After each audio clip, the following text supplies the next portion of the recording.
नमस्ते फ्रेंड, हमारे यूट्यूब के दर्शक लोग जो हैं वो देखिए, सुनिए। एक कहानी सुनाने जा रही हूँ भैया दूज की। एक राजा थे, उनके पास दो बच्चे थे, एक लड़का और एक लड़की। तो उन्होंने अपने बच्चे का और लड़की और लड़के का दोनों का बहुत लाड़ प्यार करते थे, बहुत अच्छे थे वो।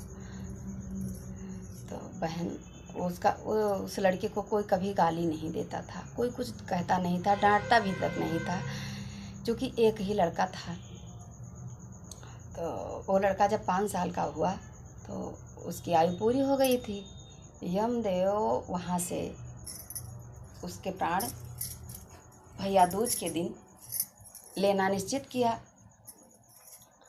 तो सब लोग सोच रहे थे कि ये तो लड़का अकेला ही है घर के परिवार, लेकिन एक पंडित जी ने उनसे बताया था कि तुम्हारे लड़के का आयु 5 ही वर्ष का है, तो इसलिए उसका प्यार दुलार अधिक हो रहा था। और वह 5 साल उसी साल ही पूरा हुआ। तो बहन दीपावली के दिन दिया लेकर कुएं पर गई तो देखा सब दीपक जल रहे हैं और यमदेव भी वहाँ से आए। एक दिया यम के नाम से बहन ने बाहर जला दिया और यमदेव से वंदना की कि मेरे भैया की आयु बढ़ा दीजिए। तो बहन सोचा, अब वो जो भैया दूज का दिन आया, पूजने वाला समय आया, तो बहन सुबह से उठी और ना कुछ खाया ना पिया। माता को ये पता नहीं था कि क्या बात वो सुनकर आई है। वहाँ पर जब दिया लेकर गई तो यमदेव बात कर रहे थे कि चलो, जिसका भाई एक गाली और एक डांट नहीं खाया होगा उसी को हमें लाना है आज भैया दूज के दिन। तो बहन सारी बातें सुन रही थी, सुन लिया और घर पे आई तो किसी से कुछ कहा नहीं कि माता सुनेगी तो उसे बहुत कष्ट होगा। अपने ही मन में सोचती और समझ के रो रही थी और गाली भी भैया को उसी समय गाली देने लगी। तो 3 दिन तक उन्होंने बहन खूब गाली दिया। और जब वहाँ गई कुल से जब पूजा जाता है तो कुछ कांटा कुटी लाया जाता है। जब सब व्यवस्था करने लगी तो गाली देना ही नहीं बंद किया। तो जब पूज चुकी, जब पूजन हो गया तो गाली सब लोग, हम लोग तो पूजा करते हैं तो भैया के लिए, आयु के लिए बढ़ाने के लिए हम लोग विनती करते हैं कि मेरे भैया के सामने कोई बाधा ना आए। मैं इसीलिए यमदेव का व्रत कर रही हूँ। लेकिन वो बहन क्या करे कि उसके भाई का तो आयु पूरा था, लेकिन वो क्या करे। बहन सोच रही थी और रो रही थी और गाली भी दे रही थी कि किसी तरह से मेरे भैया की आयु बच जाए। मेरे अकेला ही तो भाई है, इसलिए बहुत गाली दिया। माँ डांटती, क्यों मेरे भैया को गाली दे रही हो बिटिया। बहन ने कुछ नहीं कहा और गाली जो जितना ही समय आगे बढ़े उतना ही उसका गाली बढ़े। और वो बहन रो रो के गाली दे रही थी भैया को। एक दिन ऐसा आया जब वो पूजने लगी सारा व्यवस्था करके और गाली दे रही थी। फिर बाद में रोकर विनती किया कि हे यमदेव, मेरे भैया के प्राण छोड़ दीजिए।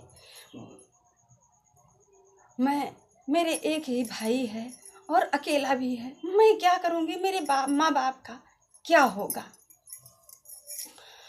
तो जब पूज चुकी तो भैया को वहाँ पर अमर पिठवा बोला जाता है हम लोगों के यहाँ, जो खिलाया जाता है भैया को पूजते समय। कुछ लोग फरा बना कर रखते हैं पूजा करते समय, उसी को अपने भैया को खिलाते हैं जब पूजन समाप्त होता है। तो मेरी भी ये बात सोचकर रोना आता है कि जिसके पास एक ही भाई है और ये समस्या आ जाए वो क्या करेगी, क्या करेगी। पूजी कर उठी और भैया को वो अमर पिठवा खिलाने लगी और कहा, हे प्रभु, मेरे भैया की आयु बढ़ा दीजिए, मैं यही वंदना करती हूँ, नहीं तो आगे मेरे माँ बाप का और मेरा कौन सहारा बनेगा। यमदेव ने उसकी विनती सुन ली और उसके भाई का प्राण छोड़ दिया। जब लेने आए तो देखा वो तो लाखों गालियाँ से सुन चुका है, तो लाखों गालियाँ सुन लो चुका है। आए तो वहाँ से वापस चले गए कि लो, एक ही इंसान था जो गाली नहीं पाया था और उसकी बहन ने उसके आयु के लिए इतनी गालियाँ दे दी, इतनी गालियाँ दे दी कि हमें उनका प्राण ही छोड़ना पड़ा। तो चलो भैया, चलो माताएं, बहनें, दीदियाँ, सबके भाई हैं, हम लोग इसी तरह से अपने भैया के लिए दुआ मांगे कि मेरे भाई की आयु बढ़ा दीजिए। यमदेव वहीं पर छोड़कर उसकी आयु चले गए। जब वो भैया दूज का दिन समाप्त हुआ, जो दूसरा दिन आया, तब बेटी माता से कहने लगी, और उस दिन बड़े प्यार से भैया से हाव भाव से मिली, जैसे उससे कोई अनोखा चीज मिल गया हो, और कहने लगी कि हे माता, मैं पागल नहीं थी, मेरे एक ही भाई था, मैं पागल नहीं थी कि मैं अपने भैया को गाली दूं। सब लोग पूजन करते हैं, वंदना करते हैं, विनती करते हैं कि मेरे भैया की आयु बढ़ जाए और मैं गाली दूंगी। ऐसी ऐसी समस्या थी मैया। हम जब दीपक जलाने गई थी तो यमदेव वहाँ पर यही बात कर रहे थे, मैंने सुनकर आई थी, इसलिए मैंने भैया को इतनी गाली दी। उसी समय माता अपने दोनों बच्चों को प्यार से गले से लगा लिया और कहा, हे बेटी, तुम जैसी बेटी भगवान सबको दे, कि जो अपने भैया के लिए इतना कर डाला और मुझसे ही नहीं बताया। चलो, ये कथा हमारी आप लोगों को अच्छा लगेगा तो लाइक करना, सब्सक्राइब करना, कमेंट में लिखकर ज़रूर बताना कि ये भैया दूज का कहानी आप लोगों को कैसा लगा। जो बहन अपने भाई यमदेव से अपने भाई को बचाना।